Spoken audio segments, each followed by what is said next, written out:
pujian kata meskipun musuh di depan lagu girang dulu lah Pak. Iya betul. Yuk kita panggil berdiri yuk.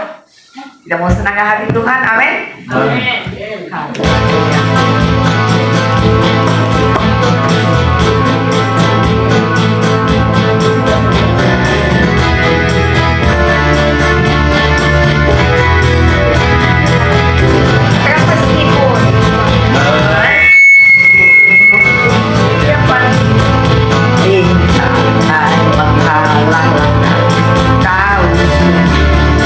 Engkau bersamaku. Akan beriku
pujian di hadapan Tuhan, kita masuk dalam hadirat dan kita mau sembah Tuhan, mengalir dengan keajaiban-Mu ya Tuhan. Kuasa-Mu terus bekerja, hamba-Mu yang Kau utus telah tiba di tempat ini. Kekuatan Murah terus boleh bekerja di tempat ini ya Pak. Dalam nama Yesus, haleluya.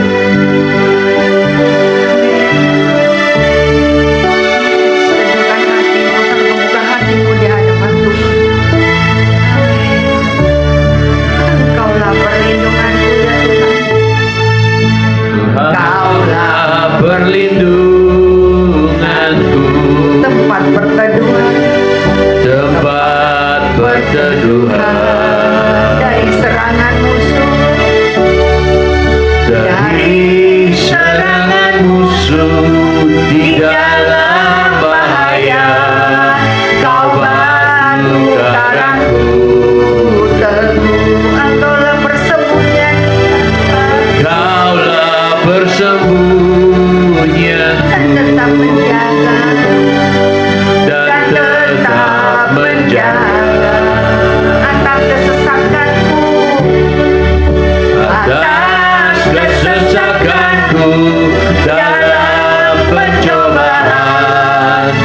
dari kerubutan. Sekali lagi angkat pujian ini di hadapan kata Engkaulah perlindunganku. Kaulah berlindung Kuasai suara tukang yang tempat perteduhan dari serangan dari serangan musuh di dalam bahaya. Kaulah karangku, Engkaulah persembunyianku. Engkaulah persembunyianku Dan tetap menjaga. dan tetap menjaga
Yesus. Haleluya. Amin. Dari utara ke selatan, dari barat sampai ke timur, nama Tuhan ditinggikan. Amin. Tetap semangat. Amin.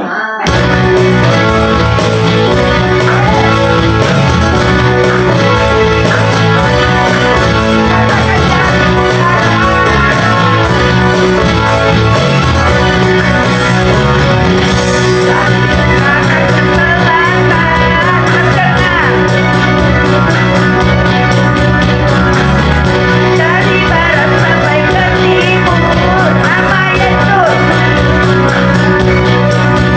Dari pulau-pulau, lembah-lembah, gunung-gunung yang tinggi kemuliaan. Kemuliaannya disaksikan.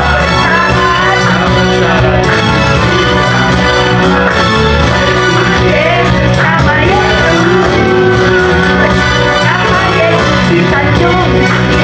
Dari pulau-pulau, lembah-lembah, gunung-gunung yang tinggi kemuliaan. Yesus.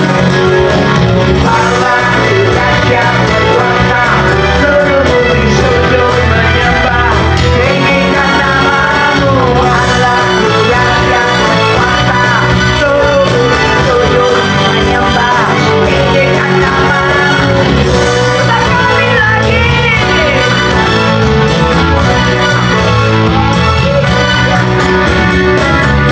Dari utara ke selatan, dengan bagi Allah. Dari barat sampai ke timur, nama Yesus disanjung. Dari pulau-pulau, lembah-lembah, gunung-gunung yang tinggi kemuliaan. Kemuliaannya disaksikan. Kebesarannya ditinggikan.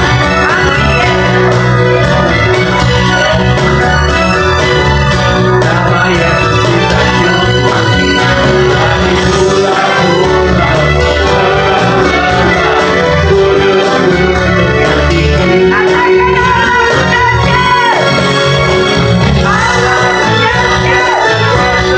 Seluruh bumi sujud menyembah. Tinggikan namamu, Allah dahsyat berkuasa, seluruh bumi sujud menyembah. Tinggikan namamu, Allah dahsyat berkuasa, seluruh bumi sujud menyembah. Tinggikan namamu, Allah dahsyat berkuasa, seluruh bumi sujud menyembah. Tinggikan namamu, tinggikan namamu.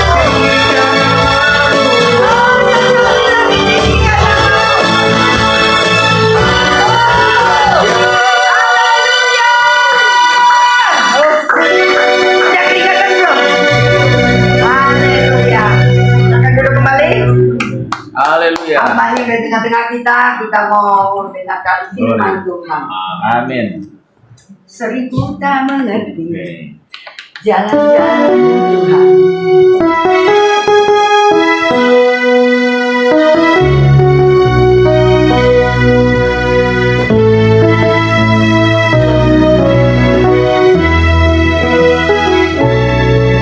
Seribu Tak mengerti jalan-jalan Tuhan.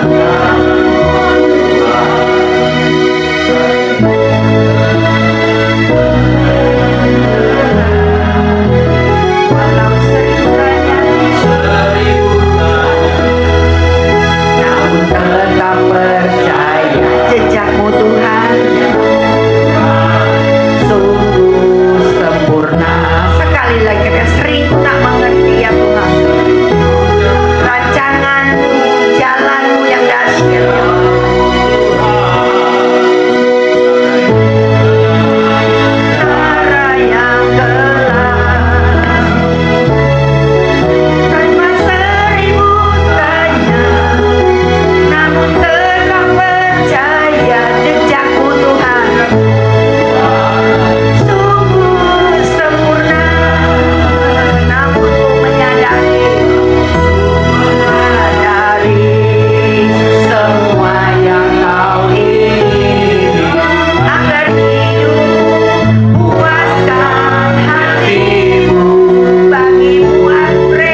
Tuhan buat sore hari ini kami boleh datang memuji menyembah Tuhan.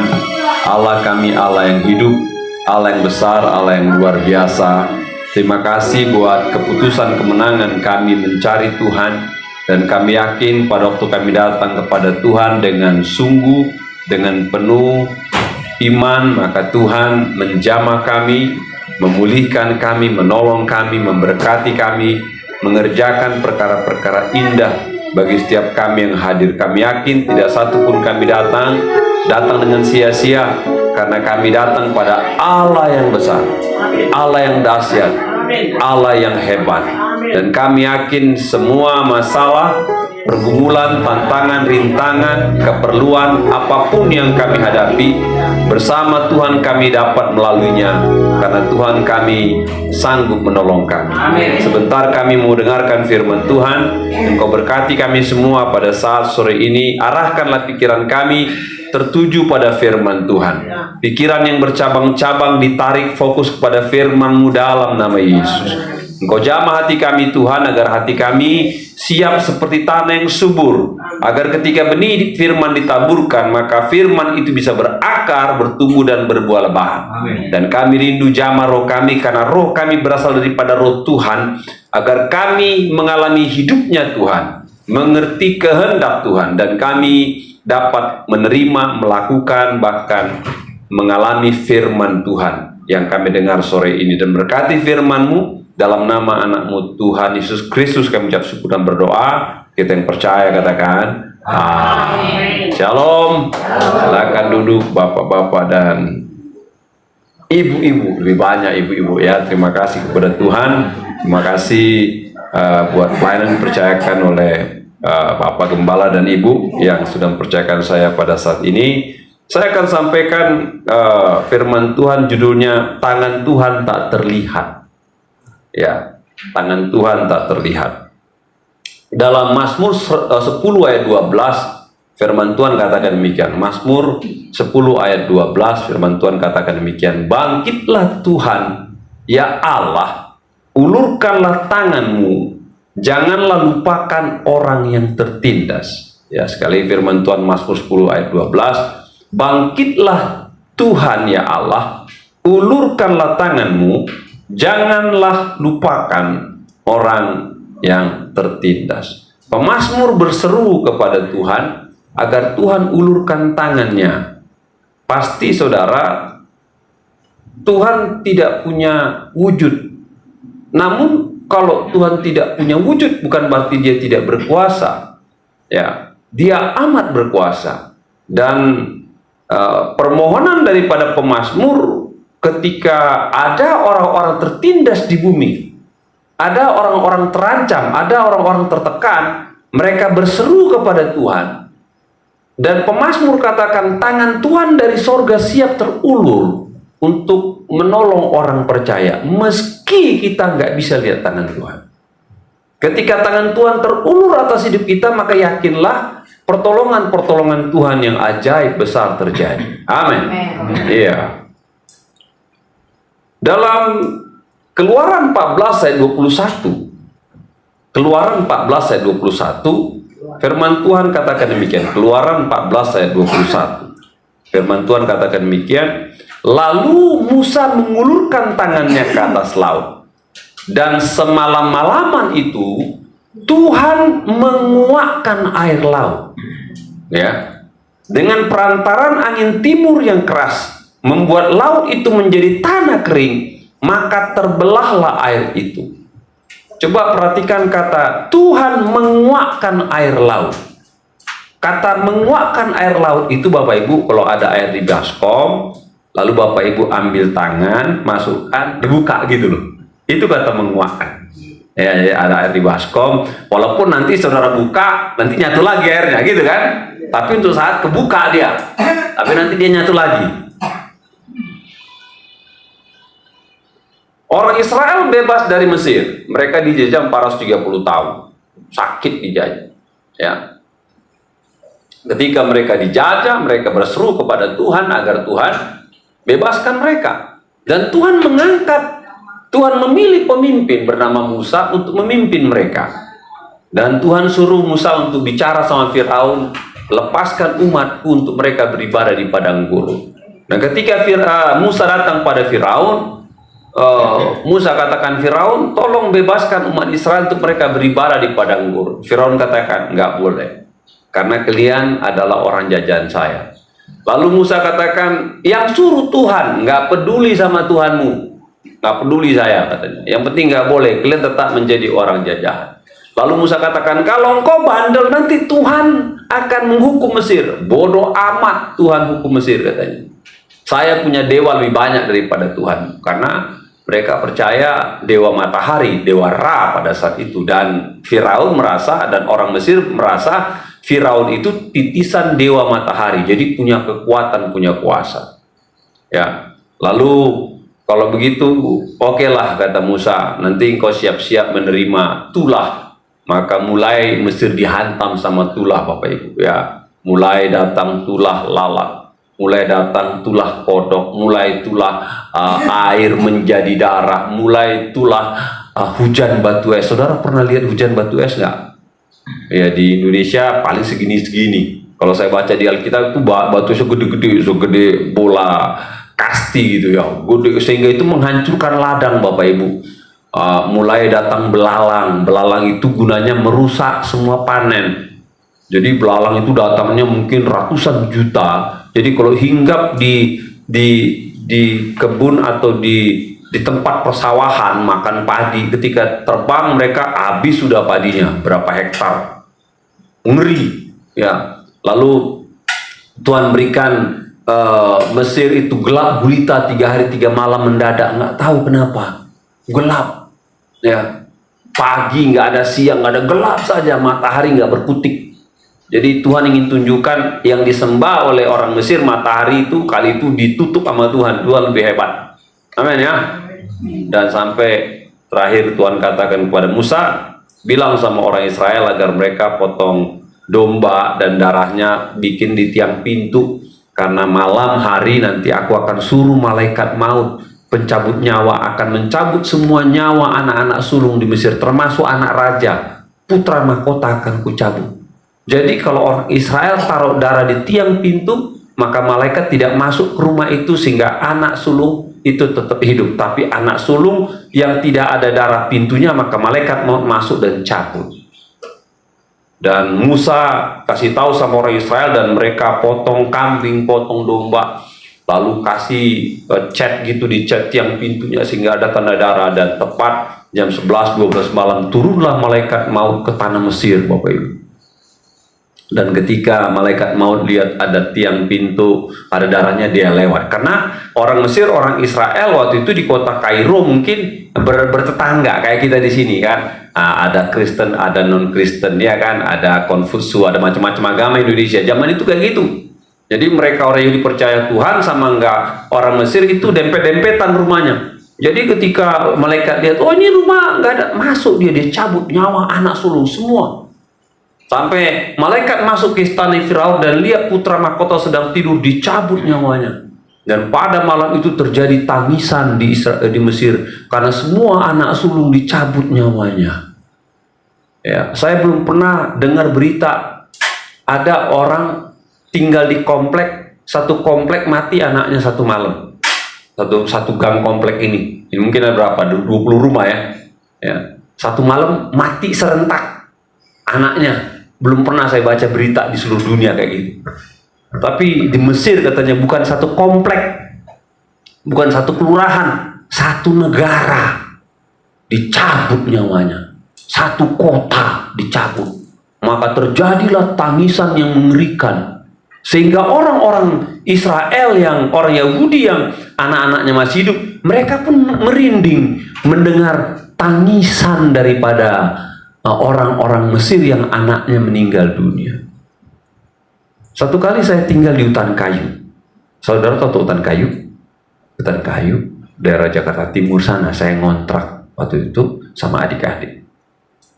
Lagi tidur, jam-jam 12 jam 1, saya dengar orang nangis. Nyanyi kuntilanak gitu ya. Tak malah apa ya? Saya bangun. Ketika saya bangun, rupanya tetangga di depan lagi nangis keluarganya. Saya bangunkan, dan ketika saya pintu, saya tanya, ada satpam jaga. Saya bilang, kenapa tuh keluarga? Dibilang, iya, papa mereka baru meninggal malam ini, makanya mereka malam itu nangis. Saudara bayangkan kalau yang nangis satu RT. yang nangis satu komplek Cengkareng. Nangis malam.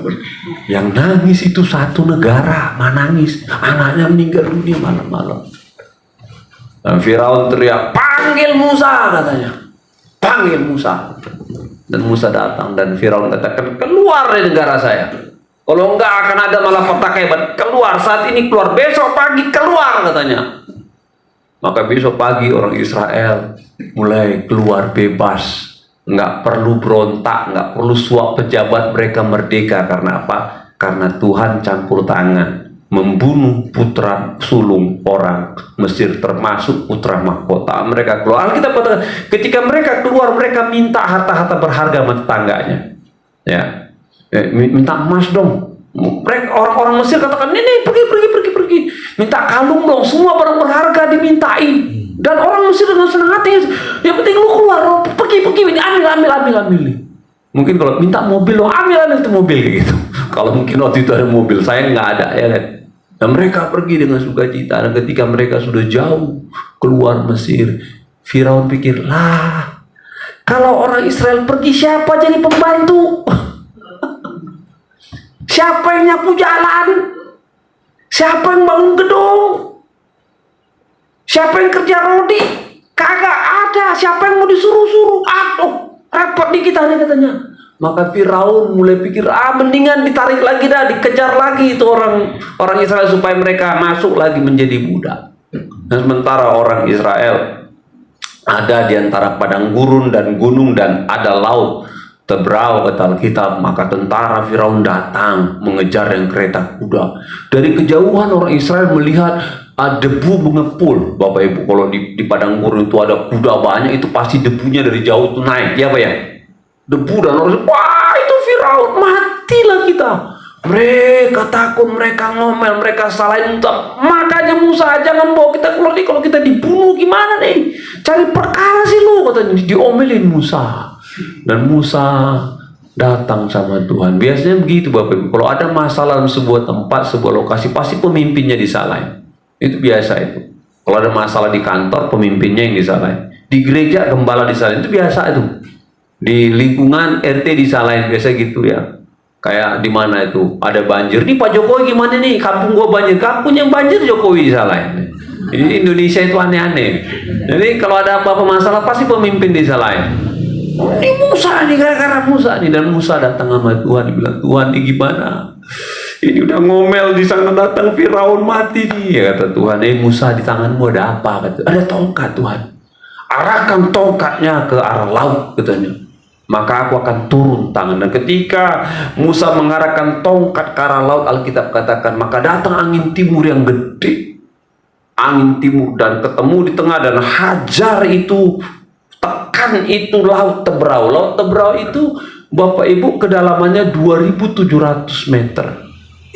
Tapi rata-rata kedalamannya 500 meter.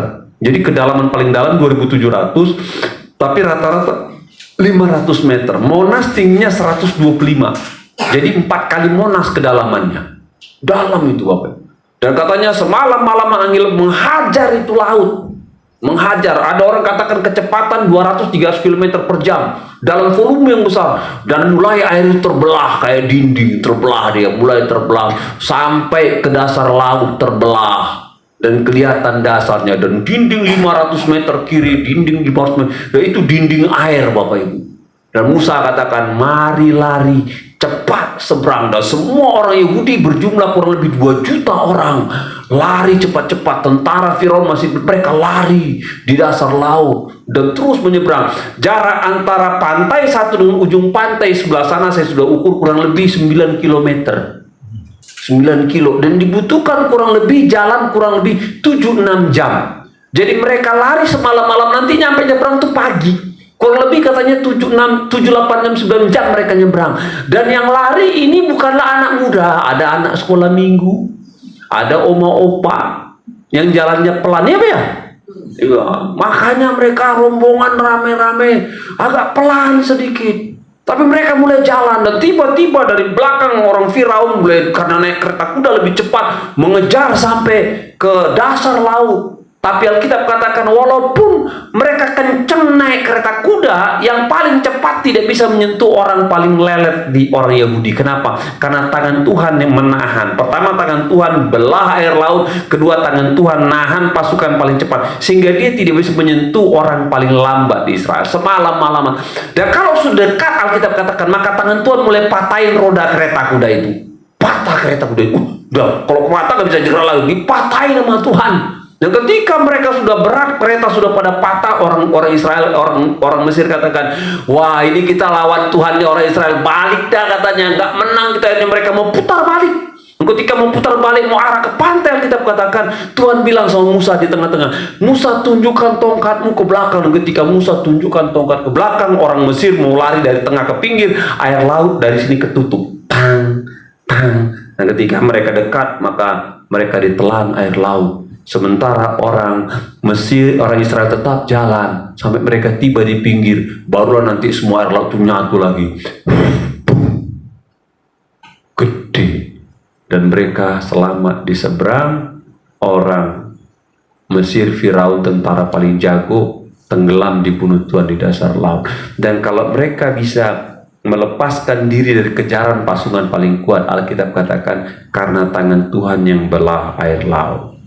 Amin ya.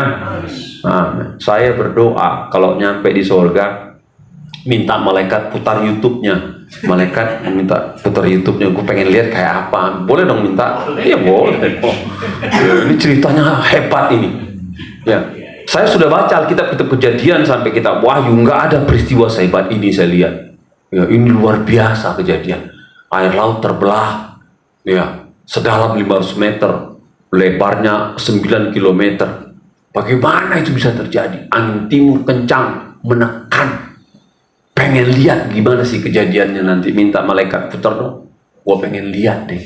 Surga nanti minta. Pengen lihat kejadian ini Bapak Ibu. Apa pelajaran di sini Bapak Ibu? Alkitab sedang mengajarkan kepada kita ketika hidup terpojok dan menjadi sasaran, terdesak waktu yang sempit dan situasi rawan, terjebak dalam perangkap mustahilan, ingatlah tangan Tuhan tak terlihat sanggup membuka jalan buat orang percaya. Amin ya.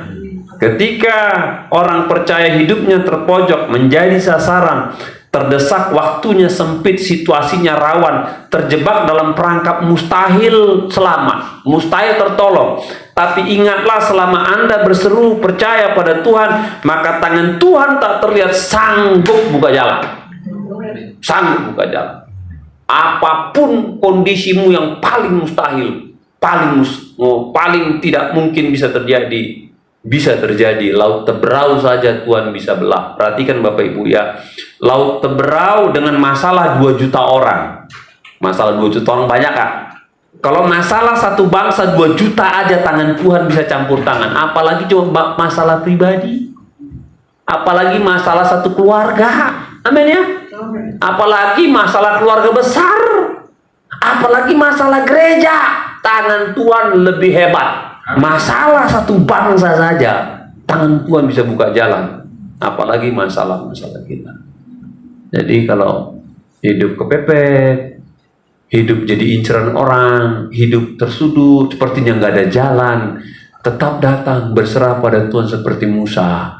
Dan yakinlah tangan Tuhan sanggup buka jalan, memberikan keajaiban bagi orang-orang yang percaya kepada Tuhan, ya, kepada Tuhan. Setiap kita pasti punya pengalaman kesulitan hidup, dan warnanya beda-beda, situasinya beda-beda, ya. Tapi Tuhan yang sama adalah Tuhan yang luar biasa, yang pasti tidak pernah terlambat memberikan pertolongan bagi orang percaya. Saya masih ingat ada satu situasi di mana waktu itu dalam 1 bulan gitu banyak masalah saya. Orang tua sakit, ya, lalu ada masalah kebutuhan rumah, ada biaya anak sekolah, ya, ada masalah lagi dengan pembayaran kontrak gereja padahal. Jadi mumetlah 1 bulan itu. Dan saya pikir ini gimana ini Tuhan?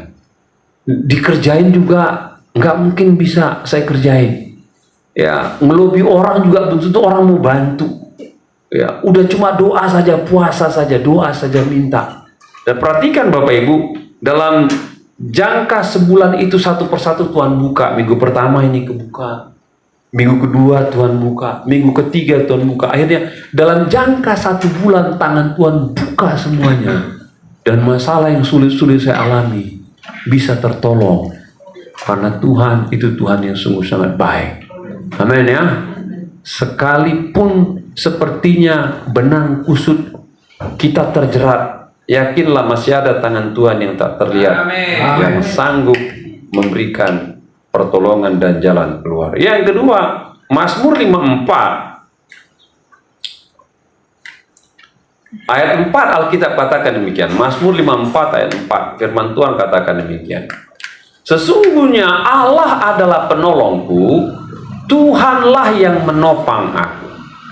Sesungguhnya Allah adalah penolongku, Tuhanlah yang menopang aku.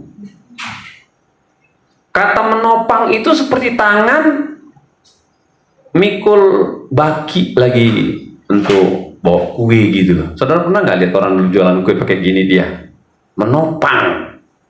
Dikatakan, sesungguhnya Allah adalah penolongku, Tuhanlah yang menopang, yang mensupport dari bawah supaya tetap eksis dan berjalan.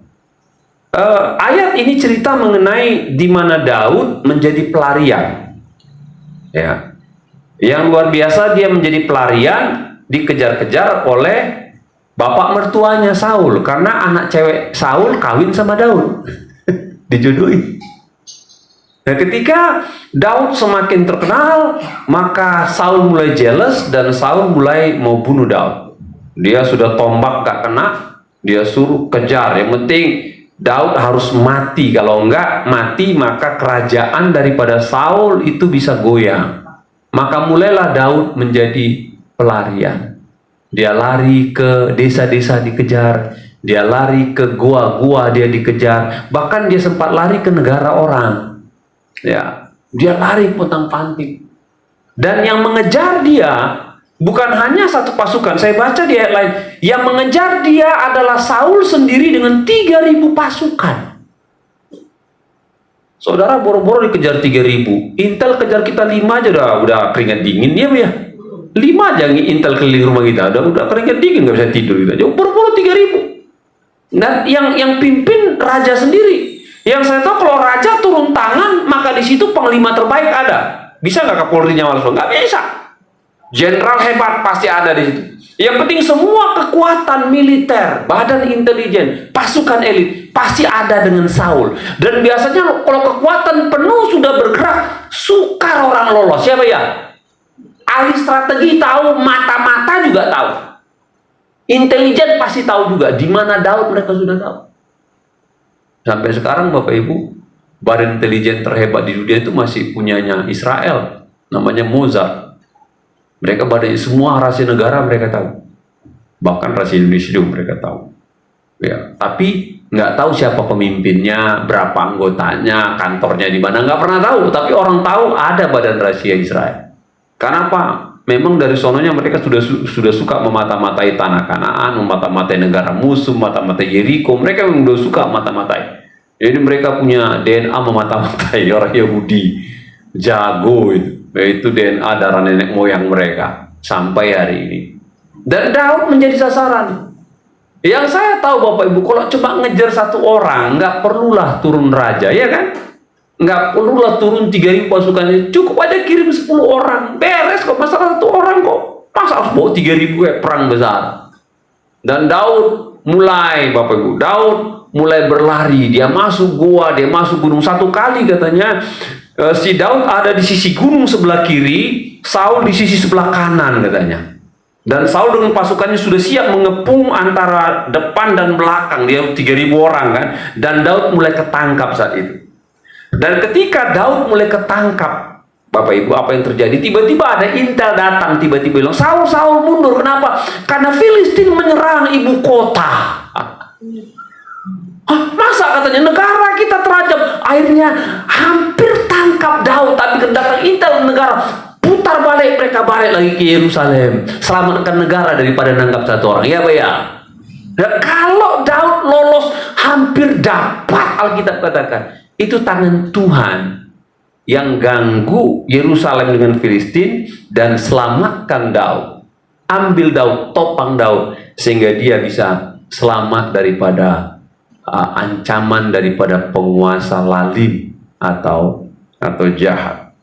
Dalam hal ini makanya Bapak Ibu, saya dapatkan kebenaran ketika hidup ibarat seorang pelarian dijadikan buruan dan tak ada tempat bersembunyi, tangan Tuhan menopang dan berikan kekuatan. Amin ya. Tangan Tuhan menopang dan berikan kekuatan. Tangan Tuhan. Menjadi orang percaya tidak selamanya enak dalam kehidupan manusia. Ya, ada kalanya orang nggak suka. Contohnya keluarga kami, papa, mama itu, mama saya waktu nikah bukan orang Kristen. Tapi papa janji, kalau you nikah sama saya, di Kristen tuh nggak ada kata cerai, nggak ada istri satu, istri dua, istri tiga, istri satu sampai selama-lama. Mama saya dari seberang, wah ini bagus nih. Karena mama saya datang dari broken home. Papanya kawin berapa kali, mamanya kawin. Jadi dia trauma dengan itu. Dapat janji kayak gini, seneng ya kan? Wah ini nggak gua alami nih masalah ini. Iya deh katanya. Dan papa saya bawa mama ke gereja untuk diberkati. Lalu gereja bilang kagak bisa. Dia kan belum katekisasi, belum konseling, nggak bisa katanya, nggak boleh, malah nggak mungkin, nggak boleh. Lalu papa saya ini agak sedikit badung, dibilang, Pak Pendeta gini, apa katanya? Istri saya ini dengan senang hati ikut saya mau jadi Kristen, tapi kalau Pak Pendeta nggak mau berkati, maka saya besok senang hati ikut dia ke gereja dia. Masuk ke gereja dia, tahu nggak maksudnya? Akan ikut dia ke agama dia. Kalau nggak berkati, kan lu tolak nih, gue ikut dia lah. Oh, jangan, gue berkati nih. Masa diancam dulu, gitu kan? Akhirnya mama dan papa diberkati. Tapi perhatikanlah, ketika mama ikut papa jadi orang percaya, dia mulai disingkirkan keluarganya, disingkirkan orang tuanya. Hampir kurang lebih 5-10 tahun nggak digubris mamanya. Kesepian dia, ya, kesepian dia. Bahkan dia dituduh sebagai anak yang murtad. Bahkan dianggap kalau datang ke rumah mama itu haram karena mama sudah makan babi. Ya mereka bilang, udah haram dia, nggak kudu lagi. Gitu. Ya, yang penting, tapi mama saya suka berdoa. Tiap pagi dia berdoa, bahkan kadang-kadang malam-malam dia berdoa. Supaya kadang-kadang dia nangis sama Tuhan, karena dia punya ibu, aturan ibunya mengayomi, tapi wah, dia punya koko-koko, dia punya koko, dia punya adik, kagak ada, dia punya om, kagak ada, dia sendiri. Ya, jadi nggak selamanya jadi orang Kristen itu mulus, Bapak Ibu. Nggak selamanya. Ya kalau nggak keluarga yang nggak senang, tetangga lah. Kalau nggak tetangga, teman dagang lah. Kalau nggak teman dagang, teman lingkungan lah. Banyak yang nggak senang. Bahkan yang nggak senang lebih banyak. Kalau Daud dikejar 3.000 orang, ya kan? Mungkin yang benci sama kita lebih kuat, lebih kaya, lebih berpangkat. Nggak enak. Tapi yakinlah kalau hidupmu seperti terintimidasi, tertekan, tertindas, engkau jangan menyerah. Ada tangan Tuhan yang siap menopang dan membela engkau. Amin. Ada tangan Tuhan yang siap menyelamatkan engkau. Perhatikan gini Bapak Ibu.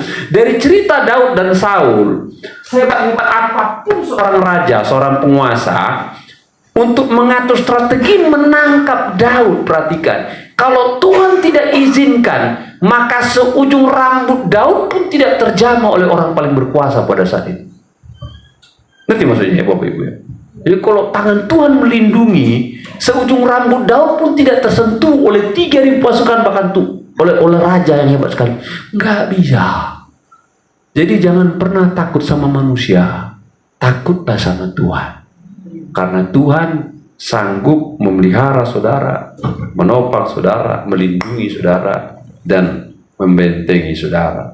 Tangan Tuhan tak terlihat. Jangan-jangan juga Bapak Ibu, kalau selama ini jalan-jalan hidup kita sepertinya aman dan mulus, jangan-jangan memang tangan Tuhan yang bentengi kita dari sumpah serapah orang yang nggak benar, dari doa-doa orang, dari rencana-rencana orang, dari strategi-strategi orang. Tangan Tuhan yang melindungi, tangan Tuhan yang melindungi. Seorang pendeta pelayanan di sebuah desa Kalimantan. Desa itu terkenal dengan perdukunan yang luar biasa. Ya. Dan ketika dia melayani di sana, rupanya dukun-dukun saktinya nggak senang. Datang ke rumah di mana pendeta nginep dan bilang gini, Pak Pendeta, kami mau malam ini juga Pak Pendeta keluar desa kami, karena kami tidak mau ada agama lain selain agama suku kami. Ya. Lalu pendeta bilang, kalau gua nggak mau keluar gimana?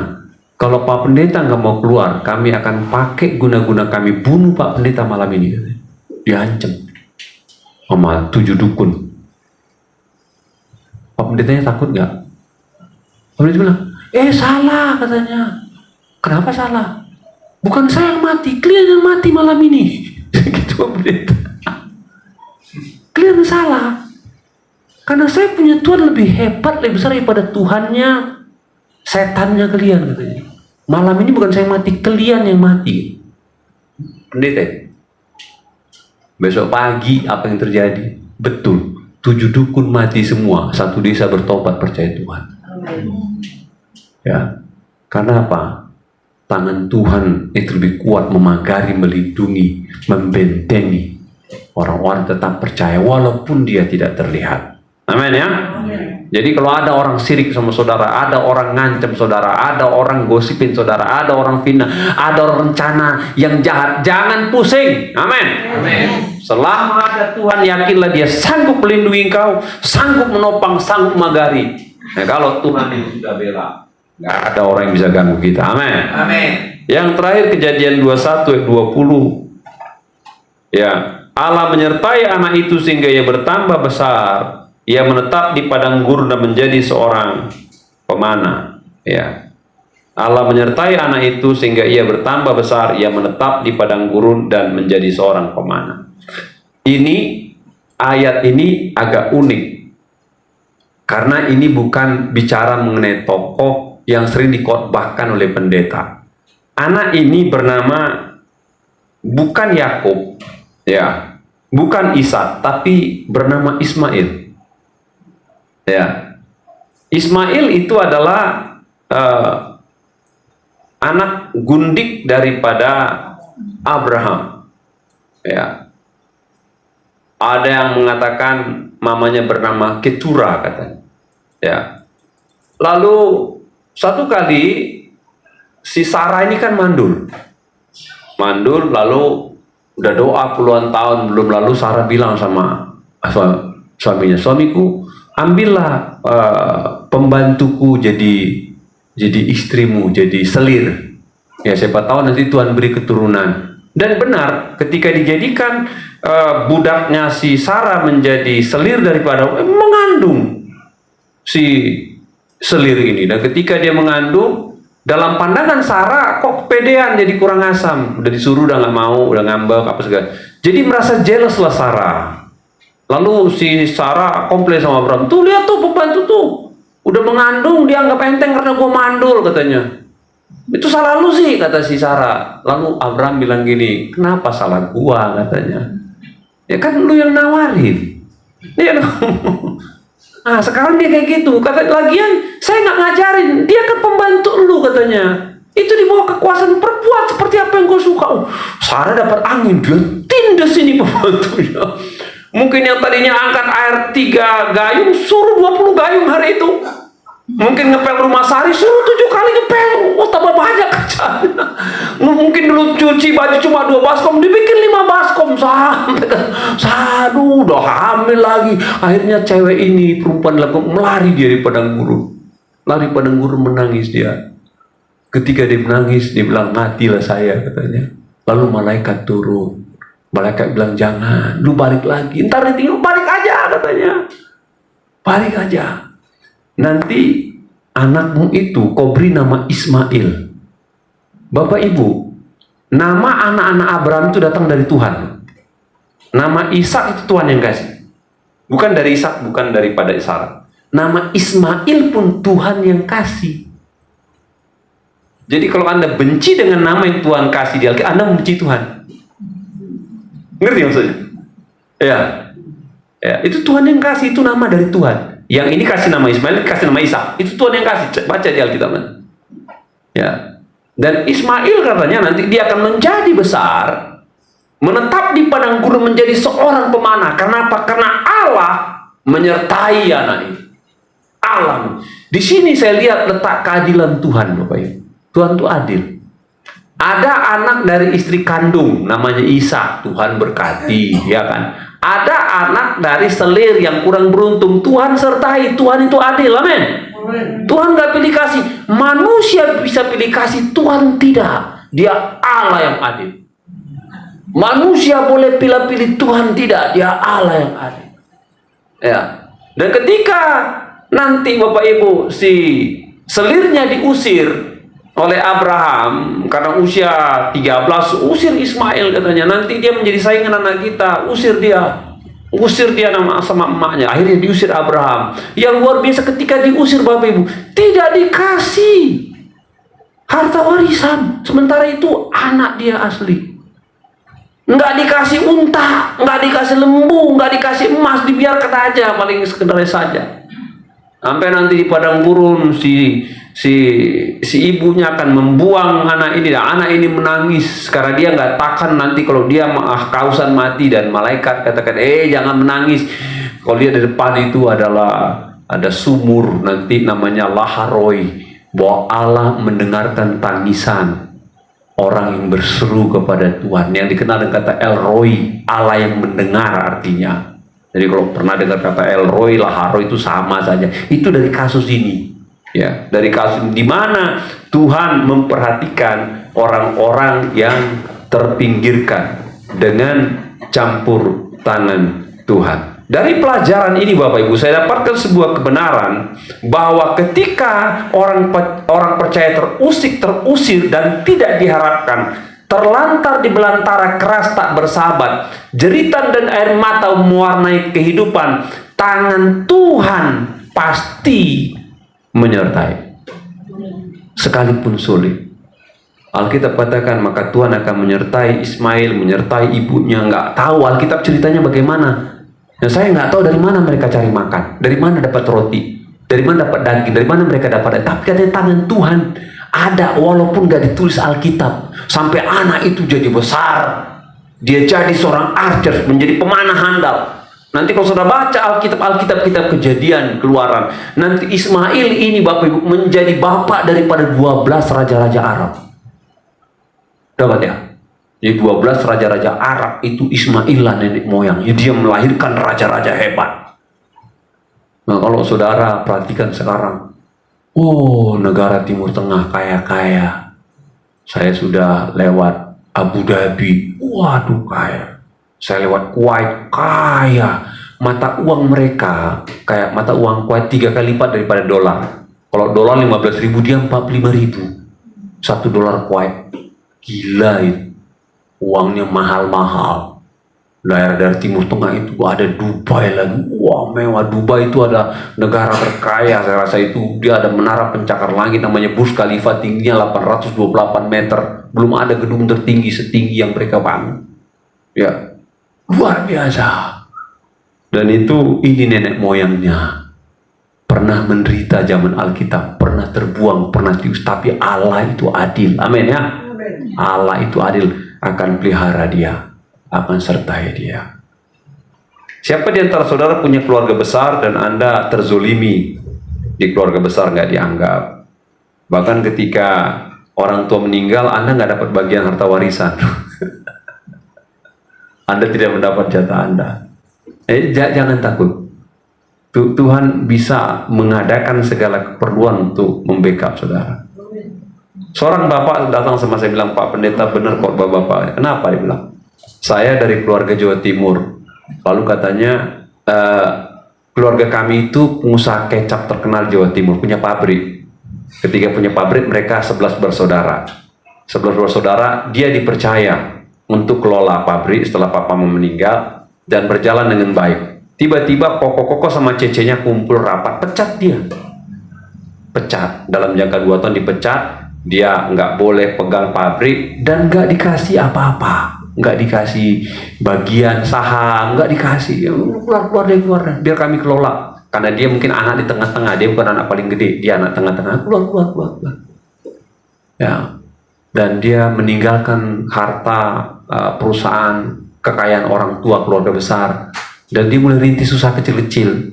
Dia buka ruko, kelontong, segala macam, dan mulai Tuhan berkati, mulai maju, tapi tidak segede pabrik yang perusahaan keluarga. Perhatikan, jalan 11 tahun kemudian, maka semua koko sama cecenya datang lagi sama dia, datang ke rumah dia. Ngapain? Dia bilang gini, ada apa katanya? Kami maaf deh. Maaf kenapa katanya? Ya dulu kami ngusir kamu. Ya udah diusir dah, nggak apa-apa dah, nggak saudara nggak apa-apa deh katanya. Gue udah ikhlas katanya. Nggak lu bagi nggak apa-apa, gue udah ikhlas, gue Tuhan berkati. Bukan gitu, jangan marah katanya. Terus ngapa ini? Kita udah rapat. Terus rapat, waktu kita kerjain, usaha bukan tambah naik, tambah drop, tambah kurang, tambah defisit katanya. Waktu kami rapat, kami sudah putuskan, lu lah orang terbaik yang kelola perusahaan. Kita salah kemarin pecat lu katanya. Walaupun lu adik kita, tapi kita tahu cuma lu orang terbaik. Nanti lu pecat lagi katanya. Kita janji kita nggak akan pecat lagi katanya. Kita serahkan tuh keluar sama tangan, lu kelola semua. Kita nggak ganggu katanya. Ntar kalau untung lu bagi silakan, nggak bagi silakan katanya. Yang penting jangan lupa kita lah katanya. Lu kelola 100%, kita nggak akan ganggu sampai itu maju berkembang. Dan waktu saya khotbah di gereja mereka itu, dia bilang, Pak Pendeta, sekarang katanya untung daripada perusahaan sudah berlipat-lipat, dan semua koko cece saya diem-diem. Saya cuma bagi aja berapa persen, dan mereka tenang-tenang saja. Dan mereka bilang, kalau perusahaan sudah untung, kami sudah senang. Ya, kami sudah senang. Yang penting jangan perusahaan keluarganya tutup. Berdosa kami sama papa mama katanya. Jadi ketika ditangani sama dia, maka itu semakin maju, semakin besar. Dia bilang, itu Pak Pendeta, tangan Tuhan yang bela. Amin ya. Tangan Tuhan yang bela. Kalau saudara merasa terzolimi, saudara disingkirkan, saudara tidak diperlakukan dengan adil, bahkan apa yang menjadi hak Anda tidak diberikan, jangan takut. Tangan Tuhan tak terlihat akan bekerja dan akan memberikan lebih hebat daripada apa yang bisa diberikan dunia kepada Anda, bisa diberikan manusia kepada Anda. Jalan saja, Tuhan akan tolong. Ada lagi seorang mahasiswa saya di sekolah Alkitab, dia bilang gini, Pak Gordon, apa? Saya keluarga 7, terus papa meninggal, mau meninggal, terus mereka di Kartini tinggal, di Kartini Jakarta Pusat itu. Lalu rumah papa mama dijual katanya. Terus banyak Pak, mungkin harganya waktu itu 15 juta, gede banget lah. Terus gua anak paling bontot Pak. Lu berapa bersaudara? Saya bilang 5 Pak. Kalau 5 gopek Tio, cepet Tio dong 1 orang. Itu kan teorinya gitu kan? Ya cepet gopek kan. Lu dapat berapa? Bapak tahu nggak Pak? 35 JT Pak. Sakit hati saya Pak. Kokoti saya dapat, ada yang dapat Peko, ada yang dapat 120. Masa gua paling kecil cuma dikasih 35 juta Pak? Nggak adil, tapi gimana? Gua lawan juga nggak bisa, tunggu sama cici saya Pak. Udah diem aja deh. Terus, ya udah, kita terima Pak. Terus lu apain tuh duit? Saya bilang. 6 bulan kemudian gua dengar ada orang jual rumah Pak. Rumah? Udah rewat sih Pak. Cepat panjang, lebar 4, katanya panjangnya hampir 20 ke belakang. Jadi agak gede ke belakang. Jadi depannya 4, ke belakang bisa 6 dia. Jadi agak gede gitu. Butuh duit Pak. Butuh duit berapa? Pas 35 juta katanya. Terus, ya udah kita beli katanya. Gitu ya. Ketika dibeli, oke. Bapak tahu nggak katanya? Habis saya beli, 3 bulan kemudian ada yang nawar 200 juta. Saya lebih kaya daripada koko-koko saya katanya. Saya lebih kaya dari koko-koko saya. Saya tahan Pak katanya. Saya tahan, akhirnya lebih dari 200 saya dapat katanya. Bapak Ibu, ada banyak kisah-kisah kalau saya mau cerita. Kalau Anda disingkirkan, yang punya Anda diambil, mungkin punya milik Anda dicuri, atau Anda tidak diharapkan, jangan takut, jangan takut. Tangan Tuhan bisa topang Anda, berkati Anda dengan luar biasa, dengan lebih dahsyat. Mari kita berdoa, kami bersyukur pada Tuhan buat sore hari ini karena Engkau sungguh sangat baik. Engkau Allah sungguh sangat baik. Meski Tuhan kami tak terlihat, Engkau tidak tampak, tak terjamah secara fisik, tak terlihat secara mata jasmani, namun kami yakin Engkau